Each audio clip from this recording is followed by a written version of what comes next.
The animal didn't care how much the trip cost. June 1st, 2015. Gauteng Province, South Africa. It was a Monday afternoon. The sky was flat and bright, the kind of light that makes everything look closer than it is. Catherine Chappell had been in South Africa for less than 2 weeks. She was 29 years old from Rye, New York. She had graduated from Hofstra University and gone straight into film production, eventually landing work as a visual effects editor on Game of Thrones. She had credits on one of the most watched television shows on the planet. She was not, in any ordinary sense of the word, reckless. She was in South Africa on a volunteer mission for Wildlife Act, a conservation charity working to protect rhinos and elephants. She had been raising money for them before she left. She was not on safari for the photographs. She was there because she cared about the animals. That afternoon, she joined a guided drive through Lion Park, a private game reserve outside Johannesburg where lions roam freely through large open enclosures and tourists drive through in their own vehicles. The rule at Lion Park, printed on every ticket, displayed at every entrance, repeated by every staff member, was simple. Windows stay closed. The animals were used to the vehicles. They were not afraid of them. The moment that changed was the moment a window opened. Catherine knew the rule. The guide knew the rule. Every witness at the scene agreed. She rolled her window down to take a photograph of a lioness that had walked close to the car. I want to stay with that for a moment. She was there to protect lions. She had flown to another continent to raise money for them, to document them, to fight for their survival. And she opened her window because one was close enough to photograph. That is not stupidity. That is what happens when an animal you have spent years caring about appears 12 inches from your face. The impulse overrides the instruction. The lioness, Panthera leo, was a mature female. Adult lionesses average 130 kilograms and can generate a bite force of over 650 pounds per square inch. They do not stalk prey the way males do. They close distance low and fast without warning, and they go for the neck. What makes them specifically dangerous near vehicles is not aggression, it is curiosity. A lioness approaching a car is not necessarily hunting, but a window open 12 inches is an invitation that her nervous system recognizes before her brain has time to decide anything. The lioness walked toward the passenger side. Catherine raised her camera. Witnesses said she likely did not see the animal coming from the angle she was watching. The lioness lunged. She came through the open window and bit Catherine on the neck. Pierre Potgieter, the 66-year-old guide driving the car, turned and began punching the animal with his fist. The lioness held on. He kept punching. She released. Potgieter suffered arm lacerations and what doctors later believed was a minor heart attack during the struggle. He applied pressure to Catherine's neck wound with his hands before the ambulance arrived. The ambulance was there within minutes. Catherine Chappell died at the scene. The Lion Park's website at the time of the attack read, "Nowhere can you get closer to a pride of lions and other animals and still be completely safe." The cause of death was catastrophic hemorrhage from a bite wound to the neck. Park staff responded immediately and drove the lioness away from the vehicle. The U.S. Embassy was notified by park management that afternoon. Scott Simpson, the park's assistant operations manager, confirmed her death publicly and stated the lioness would not be euthanized. She was moved to a private enclosure. Potgieter was hospitalized and survived. Lion Park closed within 2 years of the attack, not directly because of Catherine's death, but the incident became part of a pattern of safety failures the park never fully addressed. There is no footage of the attack. The investigation determined that witnesses in a separate vehicle saw the window down as the car approached the pride. That was the last account of what Catherine saw before the lioness moved. Catherine Chappell opened a window. What happened next took seconds. The next case took less time than that. 2 women, a mother elephant, 50 meters of open bush, and a guide who fired warning shots that didn't work. One of the women had a hip replacement. She could not run. July 3rd, 2025, South Luangwa National Park, eastern Zambia. It was just after 6 in the morning. The Luangwa River catches light differently at dawn than it does at any other hour. Silver and flat, the bush still loud with overnight sound. Janet Taylor Easton and Allison Jean Taylor had been at Big Lagoon Bush Camp for 4 days. Janet was 68 years old, from Baildon in West Yorkshire, England. She had taught chemistry at Titus Salt School for nearly 4 decades, retiring in August 2022. After retirement, she had traveled to New Zealand, Canada, Brazil. This trip was organized by Expert Africa, a specialist safari company. Allison Jean Taylor was 67 from New Zealand. She was Janet's cousin. The 2 women had planned the trip together. Allison had previously had a hip operation. Walking long distances was something she managed carefully. They were on their way to a second camp called Takwela. The route between the 2 camps required a guided walk through the bush, then a canoe crossing of the Luangwa River. There was no failure of protocol here. That is what makes this case different. The guide spotted the elephant ahead, a female accompanied by what appeared to be a subadult, and the group diverted approximately 50 meters to stay downwind and undetected. The elephant appeared calm. The guide had made the right call. What happened next took seconds. This is the case that I keep coming back to. There was a guide, there was a tracker, there was an armed wildlife police officer. They saw the elephant, they changed direction, they did what the training says to do, and it still happened. That's not a lesson about what they did wrong. It's a lesson about what an elephant can do when it decides to move. The African savanna elephant, Loxodonta africana, is the largest land animal on Earth. Adult females average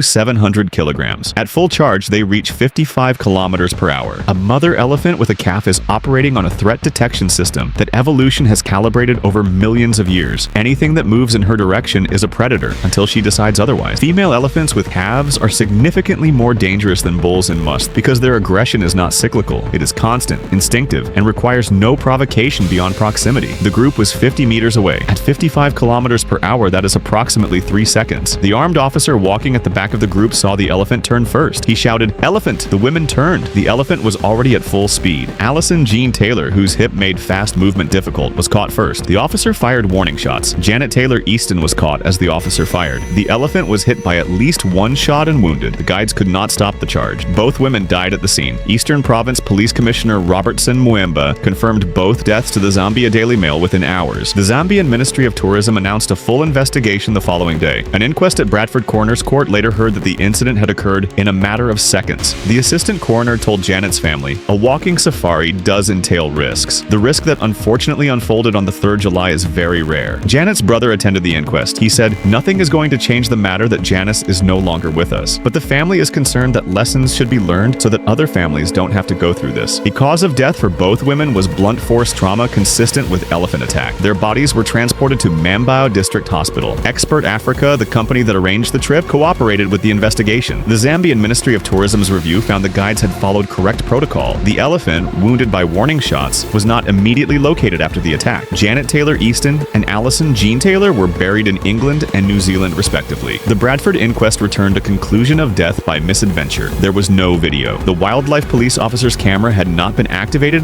when the charge began. 2 women, a guide who did everything right, an elephant that charged anyway? The next case is different because the man who died had paid $10,000 specifically to get close to the animal that killed him. He was the hunter. The buffalo was not supposed to be the one doing the hunting. August 3rd, 2025, Limpopo Province, South Africa. The Bambasana concession covers 50,000 acres of dry thornveld in the northernmost part of the country. Dense bush, low visibility, the kind of terrain where an animal can disappear at 10 meters. Asher Watkins had flown in from Dallas 3 days earlier. He was 52 years old. He had built Watkins Ranch Group into one of the most respected luxury ranch brokerage firms in Texas, affiliated with Briggs Freeman Sotheby's International Realty and LIV Sotheby's, trading properties worth as much as $30 million.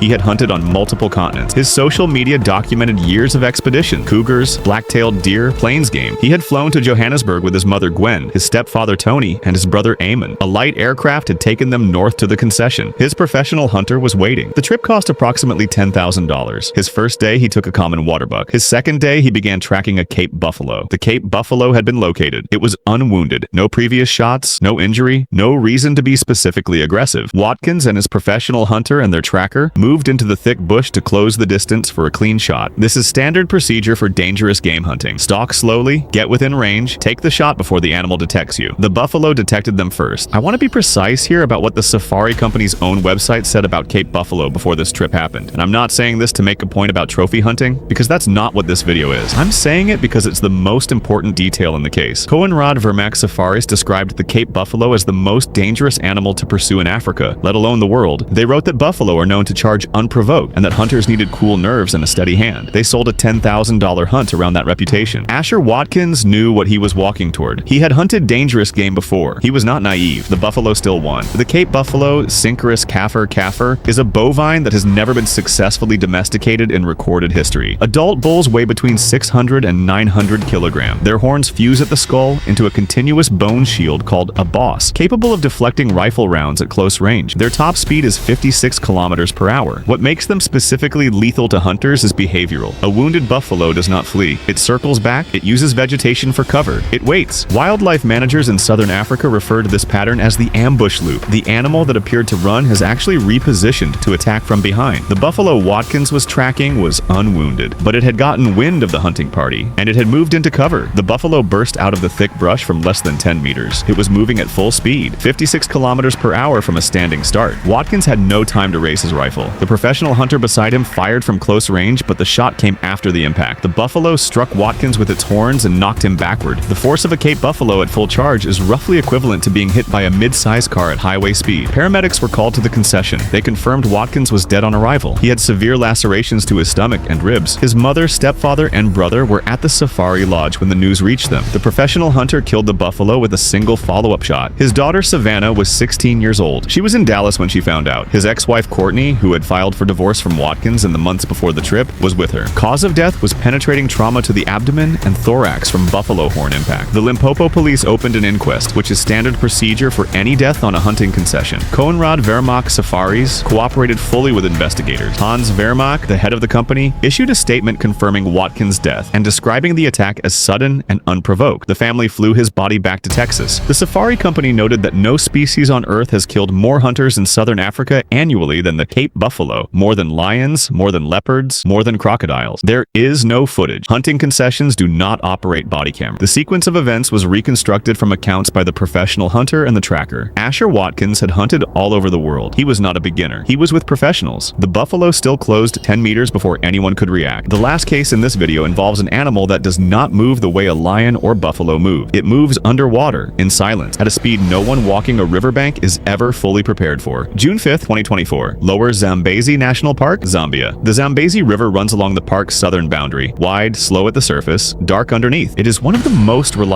hippo corridors in southern Africa. The park's walking safari routes run close to the water because that is where the animals are. Craig and Lisa Manders were from New Jersey. They had come to Zambia for the safari they had been planning for months. Lisa Manders was an American tourist on a guided walking safari with her husband Craig. The tour had been arranged through African Portfolio Inc., a travel company based in Old Greenwich, Connecticut. The safari itself was operated by Chiawa Safaris, one of the longest established operators in the Lower Zambezi. The group was accompanied by an experienced guide, a ranger, and an armed national park scout. Repeated warnings had been given to guests about maintaining distance from the river and returning to vehicles immediately if instructed. The hippo charged from the water. That is the detail that defines every fatal hippo attack on a walking safari. The animal is not visible on the bank. It is in the river, and it is in the river until it isn't. The difference between a hippo at rest in the water and a hippo at full charge is approximately 2 seconds of warning if the guide is watching. Hippos kill an estimated 500 people per year in Africa. That number is so large that it has become background noise. A statistic that people hear and then set aside because it sounds like it applies to village fishermen, not guided safari tourists with armed escorts. Lisa Manders had an armed escort. She had a national park scout. The hippo charged anyway, and no one in the group was fast enough. The common hippopotamus, Hippopotamus amphibius, is the third largest land mammal on Earth. Adults weigh between 1,500 and 3,000 kilograms. Their canine teeth grow to lengths of 50 centimeters and can puncture the hull of a fiberglass boat. In water, they are virtually silent, capable of covering 15 meters per second in a shallow charge, using the riverbed for purchase. What is less commonly understood is that hippos do not attack because they are hungry. They are herbivores. They attack because they are territorial, because they are protecting access to water, and because anything that moves between them and the river triggers a response that is faster than human reaction time. A hippo does not stalk. It simply arrived. The hippo came out of the Zambezi. Lisa Manders was caught before the group could respond. The legal filing later submitted to Stanford Superior Court described the injuries with clinical precision. Her head and body were crushed by the hippo's bite. Craig Manders survived. He witnessed the attack. The armed National Park scout was present. The guide was present. The rangers attempted to intervene. Lisa Manders died at the scene on the bank of the Lower Zambezi. Craig Manders returned home to New Jersey alone. He later filed a lawsuit against African Portfolio, the US-based travel company that had arranged the trip. The company's attorney stated in response that his client had not conducted the safari. It had arranged it. That distinction between arranging a safari and conducting one is currently being argued in a courtroom in Stamford, Connecticut. Cause of death was crush injuries to the head and body consistent with hippopotamus bite force. The Zambian Ministry of Tourism confirmed the death and noted the park had been operating within standard safety protocols. Chiawa Safaris stated it had safety measures in place before the attack and that repeated warnings had been given to guests. The National Park Scout's weapon was discharged during the incident. The hippo returned to the river. There is no footage of the attack. The Scout's report forms the basis of the incident reconstruction. The legal case between Craig Manders and African Portfolio Inc. was still pending as of this recording. Somewhere right now, someone is boarding a flight to Africa. They have no idea